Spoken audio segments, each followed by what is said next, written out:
Now we'll go to item number 8, which is adopt a resolution affirming the County of Monterey as the Champion of Reproductive Freedom. And I'll ask Supervisor Askew to come down. We'll keep our remarks brief and hold them for the press conference at noon. But I think Supervisor Askew would also like to make some remarks right now. Thank you. Thank you, Supervisor Adams. And I want to thank my colleagues on the board. We had a unanimous approval earlier this morning of the resolution, which we will discuss more at a new press conference. But I could reiterate every single point made in the resolution that we're adopting today that affirms Monterey County as a champion of reproductive freedom. While we may feel that our rights here in Monterey County and in California are secure, this resolution makes clear that we will not sit quietly while the rights of our neighbors across this country are stripped away. A decision by SCOTUS to overturn the precedent of Roe puts at risk other SCOTUS precedents based on the right to privacy, including marriage equality, access to birth control and contraceptives, and even interracial marriage. Reproductive health care, by definition, must include access to abortion care. The government has no place being involved in a woman's choice to end a pregnancy, be it because health conditions of the mother or baby are at risk, or because of an incomplete miscarriage that requires a DNC, or simply because a woman is not ready to welcome another child into their family or become a parent. This resolution affirms our commitment to defend and fight for reproductive freedom for everyone. Thank you very much, Supervisor Askew. I really appreciate your comments. My own comments I'll keep until we go out for our press conference, but I just want to underscore your comments about it's our right and it's our privacy. And those are the things that really matter as we, continue to struggle to ensure that people have that freedom and that right. My name is Esther Hodds. My title is Women's March Lead Organizer. Why is this action so important today? I think it's really important that we have local leadership who's willing to stand up for women and for their choices in healthcare in this county. It's important for local people to know that we have people who are willing to support us to make our own decisions. Let's talk about the movement that you are starting. So Women's March has been around doing the work of believing that women's rights are human rights and that we should be advocating for all people to have access to health care, that we should have access, that we should have immigration rights, we should have workers' rights, that all people have the right to be heard and to have justice and dignity. So when is going to be the next one? We're having a rally this Saturday, the 14th of May, at Window on the Bay in Monterey at 10 a.m. So what is the message? And the message is that women and allies, people should be out there on the streets making sure that we don't lose our reproductive rights that we've had for the last 50 years. We're not going to step back into the shadows. Fantastic. Have somebody in your family been experiencing this kind of situation, trying to make a decision, and any kind of personal? Myself, I've had an abortion, and I'm proud to say that that was the right decision for me at the right time. And I'm also happy to say that I have a sister who lived in Texas, who's just moved out of Texas, because she believes that she should also have the right to have make her own choices for her health care. Right, as we gather, thank you all for joining us today. We have a long list of speakers, so we're getting everyone organized, and we have a couple videos following our in-person speakers. All right. My name is Wendy Askew. I'm our District 4 County Supervisor, and I stand here today with the unanimous support of the Monterey County Board of Supervisors to state loudly and clearly that Monterey County will fight for the rights of all women to make her own choices about her body for whatever reason she deems appropriate. Earlier this morning, the Board of Supervisors adopted a resolution affirming our commitment in Monterey County to protect the reproductive rights of all people.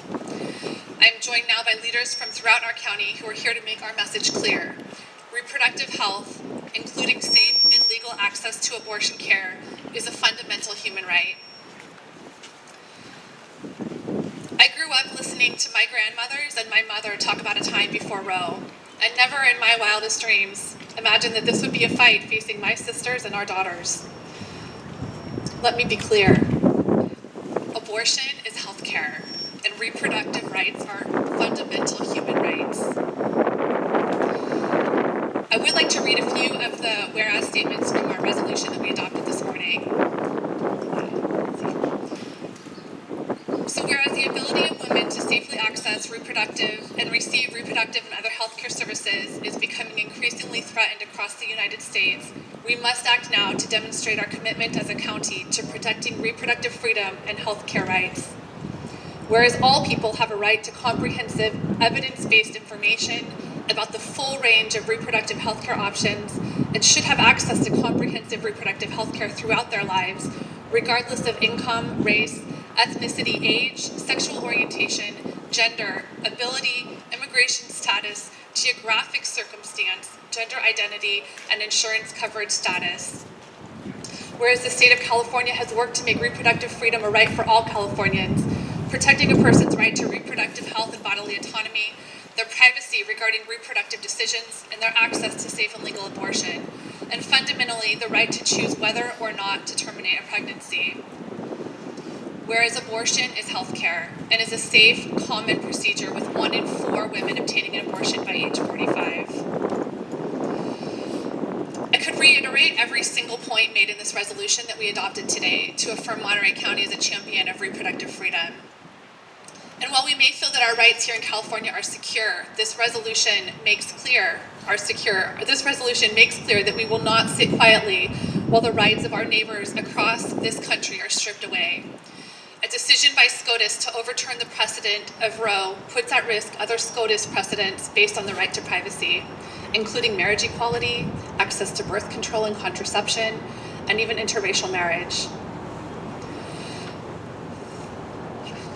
I'm going to pass the microphone over to my friend and colleague on the board, Supervisor Adams, who will then introduce the following speakers from the Board of Supervisors. And again, I want to reiterate that this was a unanimous vote by my colleagues on the Board of Supervisors to defend and protect reproductive freedom. And I'm honored to be here today standing in partnership with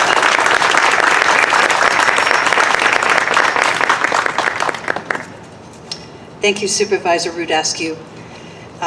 In many ways, I'm happy to be here today, but in many ways, I'm disappointed to have to be here today. It's disheartening to stand before you to continue to fight a battle that we've been fighting for 50 years.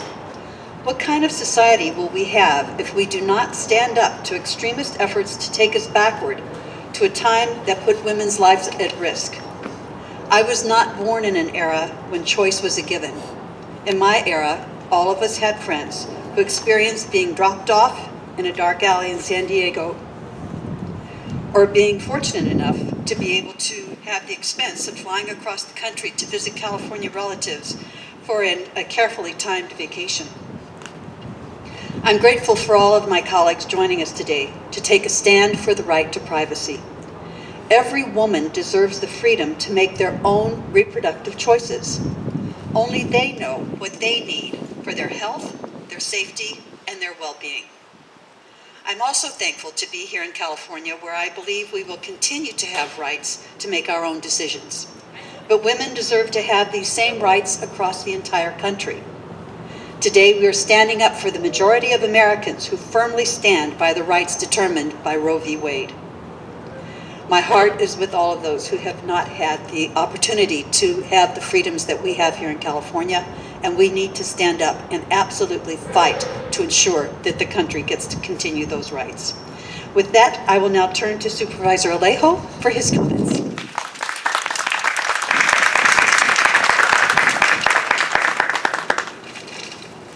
Thank you very much, everyone. I want to really thank my colleagues for standing together unanimously today to support this resolution.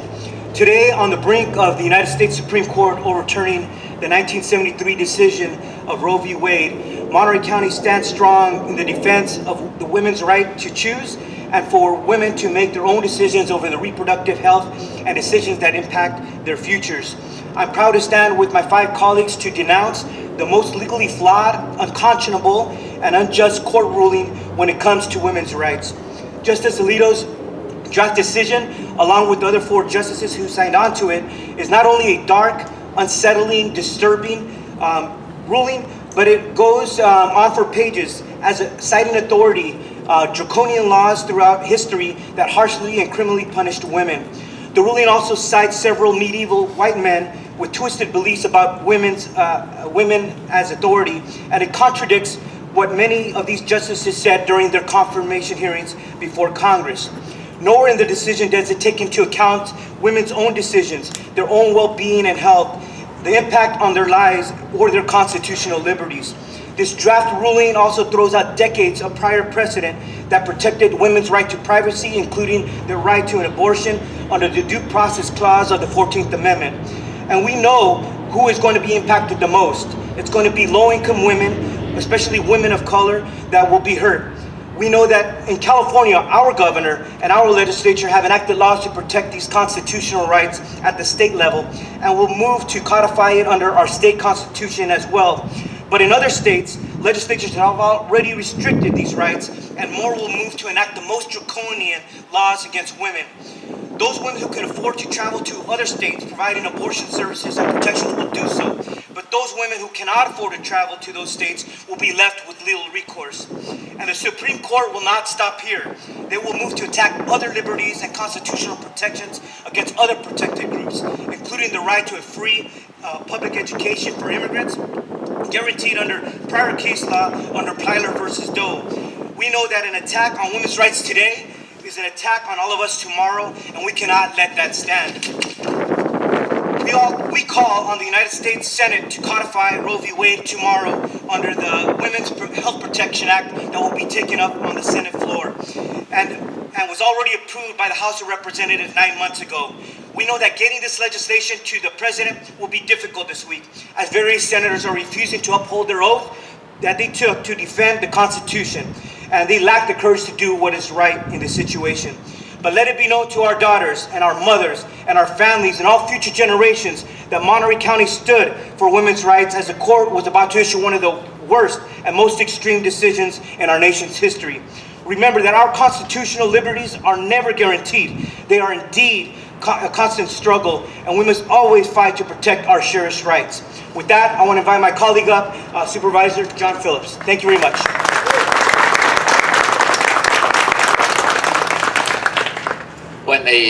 When Wendy and Mary asked me to come up here and be part of this, I said, well, all you want is just to have an old white conservative Republican male standing there next to you when you're saying this. And you know, I thought about it. It really doesn't impact as much in California, except we maybe have some women coming here who may need some medical attention that they can't get in their own state. But some things aren't right. I don't think the proposed decision is right. I don't think it was right to leak it. Obviously, I've never seen that happen before. I don't think it's right to pick at judges, and I don't think some of the violence that we've seen on that. And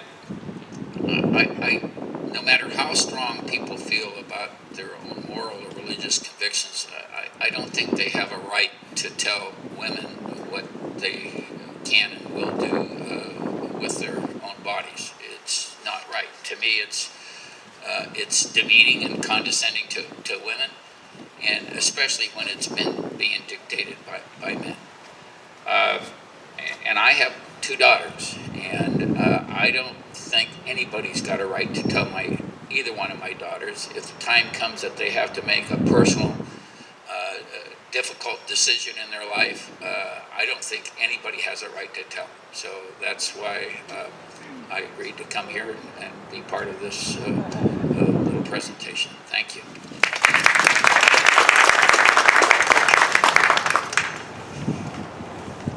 There's a time in leadership for everything. When you lead, especially as a man from a place of privilege, you're often asked to be up front. This is one of those opportunities for me personally to take a point of privilege to say I'm going to step back and listen, because this issue is one where I think about this draft legislation, this draft opinion that's been put out there, this draft position from the court. citing laws from before our country even existed as the reason to strip somebody of their rights. And it's just so inappropriate, but at the same time, it's not my voice that we should be listening to, it's the women in this country who should be and are taking the lead. And I'm honored to have the opportunity to use my privilege to stand here to listen today to leaders from throughout our community and to commit to follow through on that vision, on that need for our community to have choice. I have lost loved ones in my life who did not have access to health care because it is health care. And my family's forever been set back by those losses. To strip people that right from people across this country cannot be allowed to happen. And so today I'm here in a position of leadership, stepping back to listen, thanking my colleagues for bringing this forward. And I cannot wait to learn more and join you in leading by pushing from behind and supporting the position that our community takes together. And so thank you to my colleagues once again. And I'm proud to stand here with you and be one of those 5 votes. And I'll always be there on the right side of this issue. Thank you. All right, we're going to roll through. We have a number of guests with us today who are going to speak, and I'm honored to be able to introduce. We're going to start with Diana Zamora Marroquin, the Director of Public Affairs from Planned Parenthood Monterey.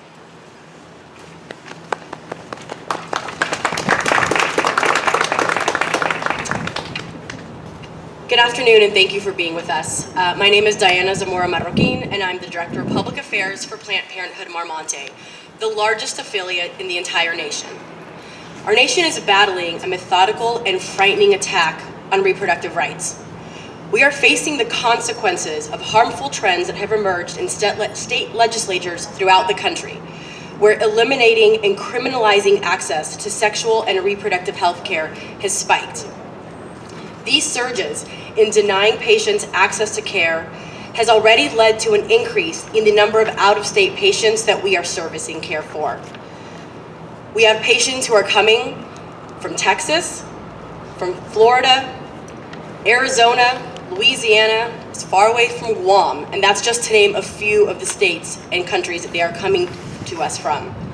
All of the patients that came to us from Texas did so after SB 2 went into effect on September 1st, 2021. 62% of the patients that we saw had family income levels below $26,000 annually, and nearly 70% identified as people of color. This very closely mirrors the demographics of the local makeup and of the populations that we serve here locally. People have come to Monterey County seeking services as well. And we know that these numbers are going to increase as we prepare for the anticipated overturning of Roe v. Wade later this year. At present, 26 states are poised to ban abortion when the Supreme Court eliminates Roe v. Wade, decimating people's ability to access care close to home, and for many people, providing a death sentence. While other states and communities mobilize against reproductive freedom, California and Monterey County have remained committed to building a comprehensive system of support for those seeking sexual and reproductive care. And this is exactly why the resolution that was presented today by Supervisors Askew and Adams, affirming that Monterey County is in fact a champion for reproductive freedom, is critical, it is crucial, and knowing that it passed unanimously contains such strength and power. The passage of this resolution shows that Monterey County will continue to serve as a model for what counties can do around the nation to support access to reproductive health care and freedom. Moreover, reproductive health care is intertwined with many issues of social justice, such as economic, gender, and racial equity. And a strong support system for reproductive freedom, like the one we have in Monterey County, ensures that everyone who comes here to seek care, regardless of their background, has access to the care they need. So again, I want to thank the Monterey County Board of Supervisors for unanimously standing on the right side of history and being a champion for reproductive freedom. Thank you.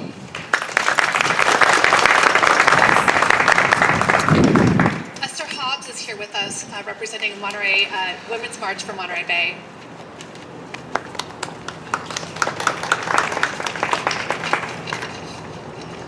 Thank you, Supervisors, for inviting me to be a part of this historic event in Monterey County. The past week has been an emotional one for many of us across the nation and here in Monterey County. We're in a critical moment in history when everyone's work and passion are needed on multiple fronts. Today, our Monterey County Board of Supervisors truly have protected the right for dignity and freedom for health care in Monterey County, and we're so grateful to be working shoulder to shoulder with all of our local leadership. We will not be pushed back into alleys. We will not be pushed back into the closet. We will shape our future and defend the fundamental and constitutional rights that women across this country have had for over 50 years. Women's rights are human rights. We will fight like hell to protect the rights of our fellow Americans across this country, and we will join with our supervisors and other elected officials to defend and fight for health care choices. This is a country that values liberty and justice for all, and we will continue to demand reproductive justice for all. Thank you. All right, next up we have, let's see here, State Senator Ana Caballero has a field representative, Marissa Hernandez, here to speak. Thanks. Thank you for the introduction, Supervisor Askew. Good afternoon, everyone. I am a proud representative for Senator Ana Caballero, and I'm here to say some remarks on her behalf. This past week, the nation received some dire news leaked from our U.S. Supreme Court regarding the overturning of Roe v. Wade. Should the court overturn the long-standing legal protections of abortion services under this monumental decision, 26 states are certain or likely to ban abortions, impacting nearly as many as 36 million women and people who may become pregnant. Whatever barriers existed to accessing abortion before Roe was put into jeopardy have just gotten exponentially worse. People who seek abortion-related reproductive care are in a vulnerable place, particularly because of the obstacles they face, such as transportation, lodging, wage, support, or sick leave, and even childcare. According to recent Guttmacher Institute report, California may see a near 3,000% increase in people driving to California for abortion care if a total ban were to take place in the United States. If this is the case, patients will need access to transportation, lodging, and possibly childcare. Abortion providers can expect to see a rise in demand and an overall workload. The bill I introduced this year, Senate Bill 1142, will improve access to direct and practical support for abortion services. Direct support, such as right to healthcare facilities, is sometimes the difference between seeking care or not. For decades, abortion funds like Access Reproductive Justice, funds held within clinics such as Women in Need for Fund, Women Health Specialties, and Women's Reproductive Rights Assistance Project independently fundraise to directly and indirectly support callers and patients with these needs. Some abortion clinics also assist their patients with practical support needs to get to their appointments. The unmet need, however, is far greater than the resources currently available.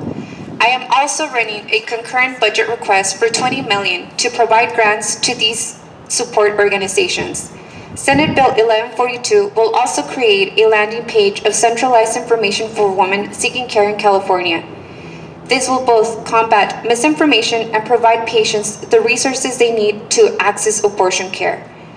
The site will include comprehensive and medically accurate information about abortion providers, procedural support options, information on the type of abortion services available, and insurance information along with language support services.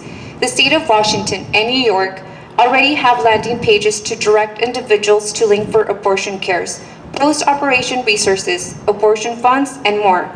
The goal is to strengthen practical support infrastructure by providing one point of entry to connect a patient with the nearest or more accessible abortion provider, obtain health coverage or financial support for the care, and obtain assistance for logistical needs. As a reproductive freedom state, California must be prepared to treat patients who are seeking resources and information within the state and direct them to the best and most up-to-date care. SB 1142 is just one of many steps the state must take to fill the growing need California will soon see. On behalf of Senator Ana Caballero, thank you for giving me the opportunity to speak today. And now I would like to introduce Angela Chestnut, the District Director for Senator John Laird.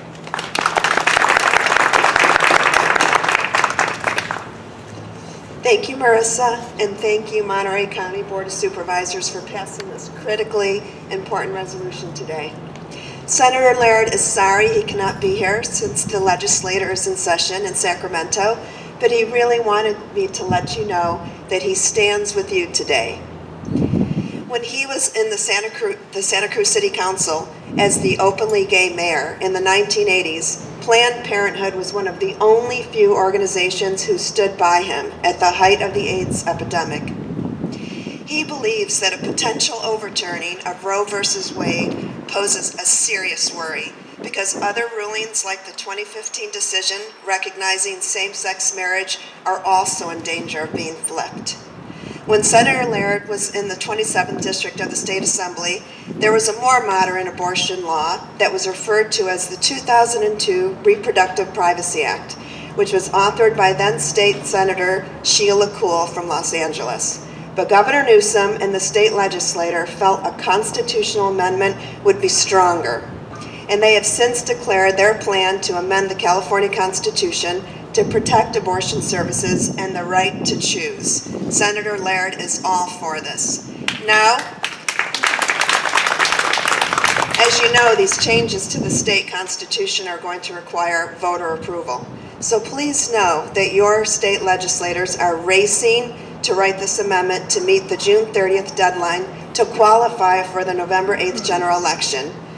As you may also know, Senator Laird sits on a bevy of committees to include the Appropriations and the Budget and Fiscal Review, and he has already expressed his support for committing more funds to fight for reproductive rights, even though these details have not yet been finalized until Governor Newsom releases his proposed budget this month, which is predicted to include $68 billion in surplus funds. In the meantime, onward and upward. Thank you. And now I would like to introduce Erica from Assemblymember Mark Stone's office. Good afternoon. Thank you so much, Supervisors, for taking this action today. Thank you for the opportunity to present comments on behalf of Assemblymember Stone. So we know the right to privacy and body autonomy are essential tenets of freedom. We're frustrated by the need to keep fighting for access to basic health care. We know affluent people will continue to have resources to obtain abortions, and this impending decision threatens the lives of people who can least afford the financial and emotional burden. Roe was a victory for people with uteruses to have safe abortions. We all share sadness for the pain people will suffer as they seek out abortions in dangerous, unregulated places. It's time to be bold, time to demonstrate our commitment to protecting our most vulnerable communities. In California, we have the easiest access in the U.S. to abortion care. As my colleagues have mentioned, California is considering and bringing forth a constitutional amendment to enshrine the right to choose. And California is advancing funding to help cover the cost of out-of-state patients coming to California, covering the cost of the procedure, transportation, lodging, childcare, food, lost wages.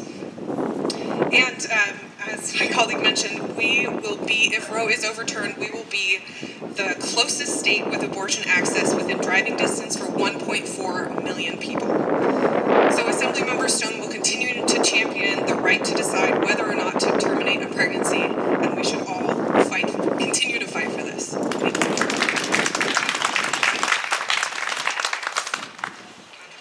Okay. And I'd like to introduce Ana Velasquez, Mayor of the City of Soledad.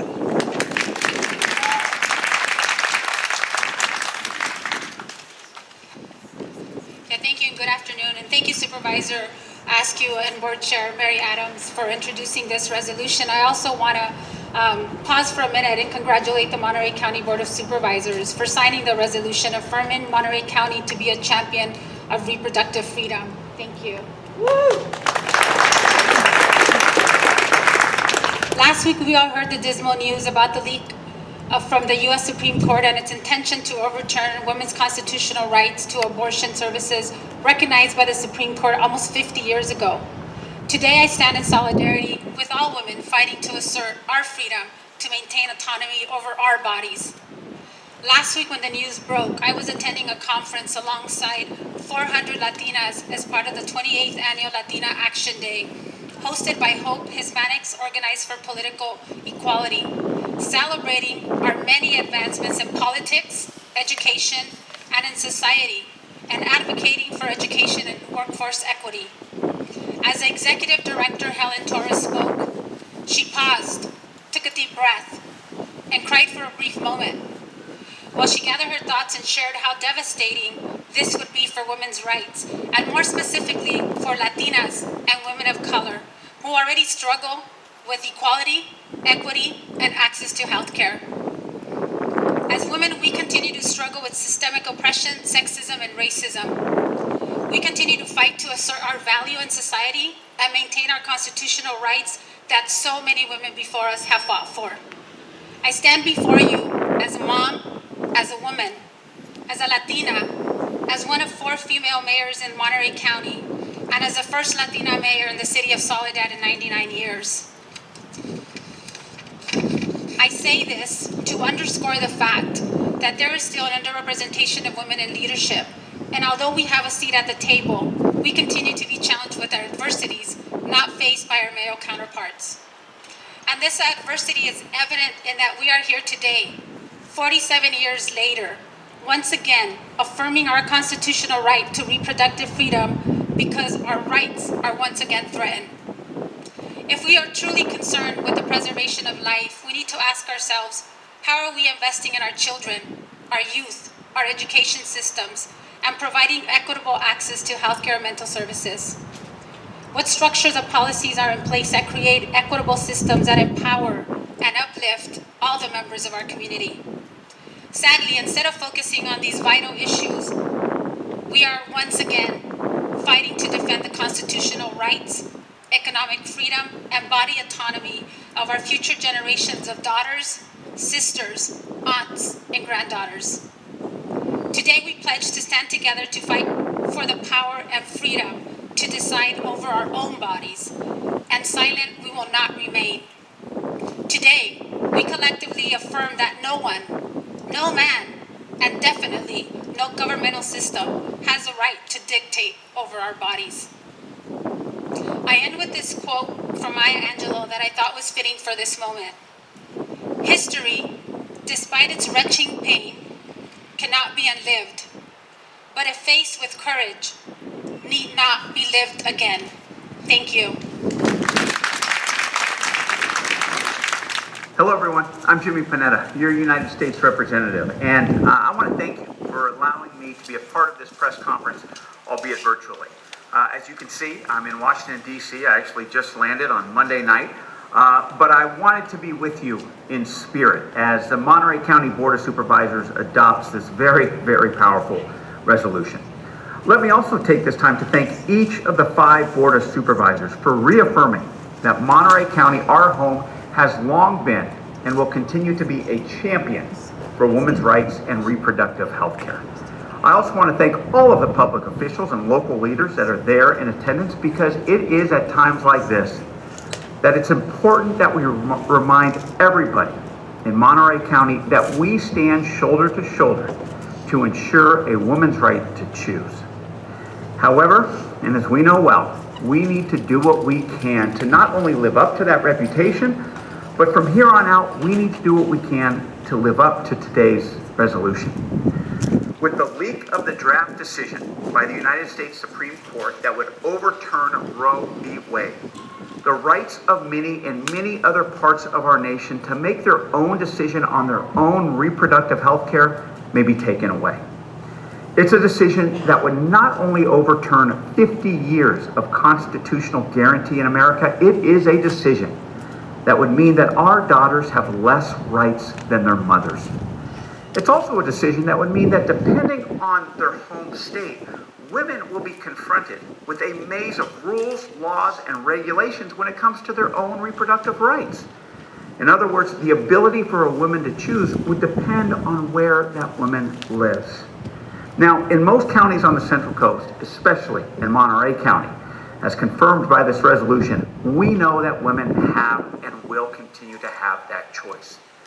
But why should a woman in Monterey have that right to make such a private and important decision when a woman in Missouri would not? Why should a woman who has the resources to drive to a neighboring state be able to receive such health care when a woman of lower socioeconomic status without the resources to travel would not have that choice?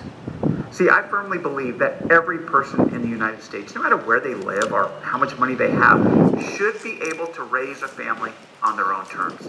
That means that every woman should have the choice, if and how they want to do that. Now, as your federal representative, I have and I will continue to fight for women to be able to make their own decision.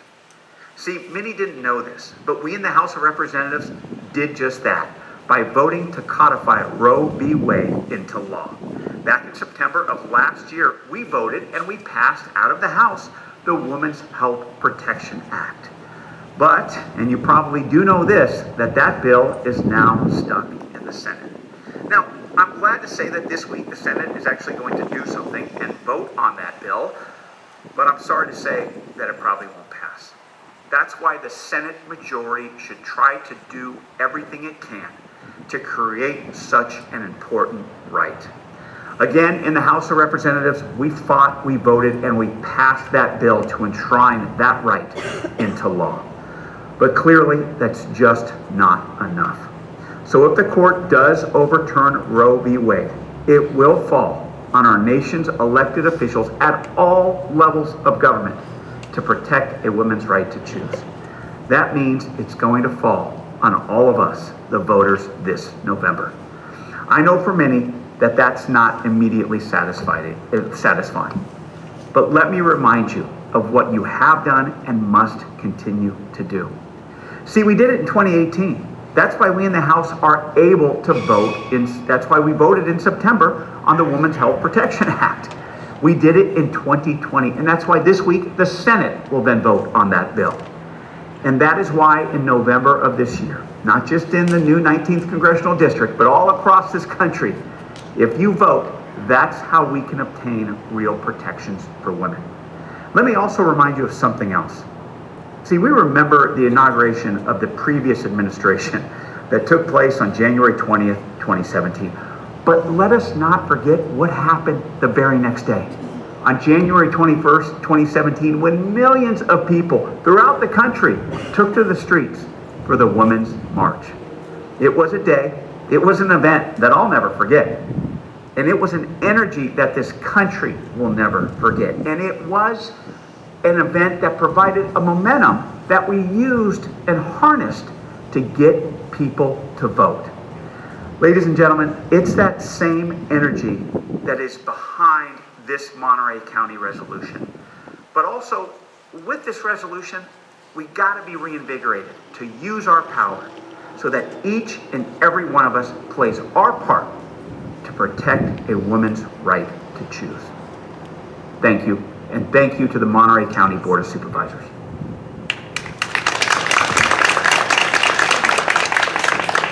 So good morning, and I'm grateful for the opportunity to say a few words and for everyone's presence here this morning. You know, I wish I could be there with you all in person, but like all of you, I was shocked by the recent news concerning the future of Roe v. Wade.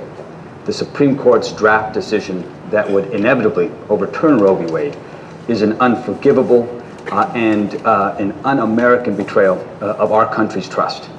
You know, if in fact Roe v. Wade is overturned, it's expected that over a dozen states will automatically or very quickly work to ban safe access to all abortions.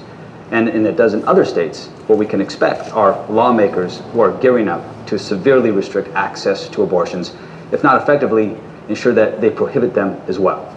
But rest assured, if the real battle for reproductive freedom is going to be fought in the 50 states, California will lead the way.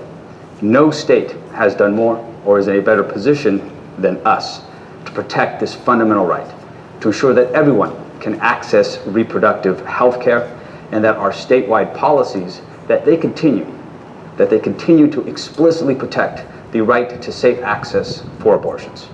We're ready. California will proactively lead to challenge this auspicious attack on our reproductive freedoms, because it is our civic, our moral, and our patriotic duty to do all that we can. I look forward to working with all of you. Thanks so much.